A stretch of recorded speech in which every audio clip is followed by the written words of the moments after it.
with hands-on equations, you might also see equations instead of having a picture for you. So when we see an equation, we're going to start at being at home base, so I have nothing on my mat, and then I'm going to set up based on this equation. When a number is directly connected to an x, that's telling you how many pawns to put up. So 4x doesn't mean the number 4. It actually means I want 4 pawns on my mat. So I'm going to put 4 pawns.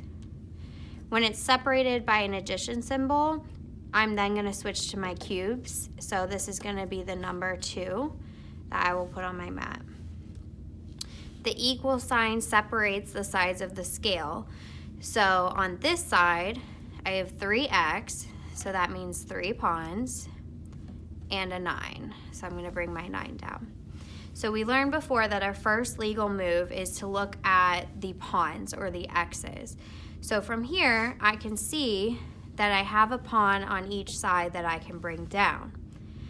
You might also notice that you have more than just one pawn that you can bring down. So as long as they're on both sides, you can bring them down to keep the scale balanced.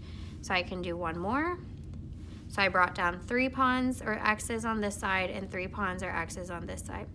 So what's left is a pawn plus a 2 equals a 9. From here, you could probably figure out that something plus 2 equals 9. But let's say that you can't, and we can do our second legal move. So our second legal move is going to be able to take numbers away. So we practiced taking pawns away, but now I'm going to take numbers away.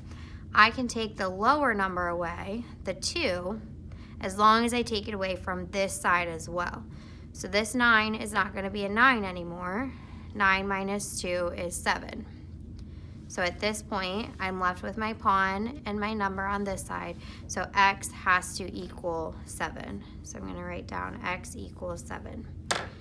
When we go back to check ourselves, we have to make sure that we're setting up the same equation that you started with.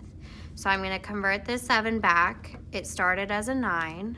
So I'm going to make sure I change it back to a 9. I'm going to bring my 2 and my pawns back up as well.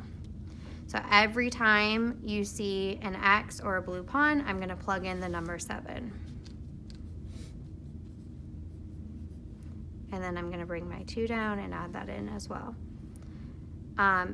Remember that your goal is to have the same number on both sides of your scale to make sure that both sides are equal. So we'll say 7 plus 7 is 14, plus 7 is 21, plus 7 is 28, plus my 2 equals 30. So this side equals 30. If I found x correctly, this side should equal 30 as well. 7 plus 7 is 14, plus 7 is 21, plus 9 is going to be 30. So for my check, I would write 30 equals 30.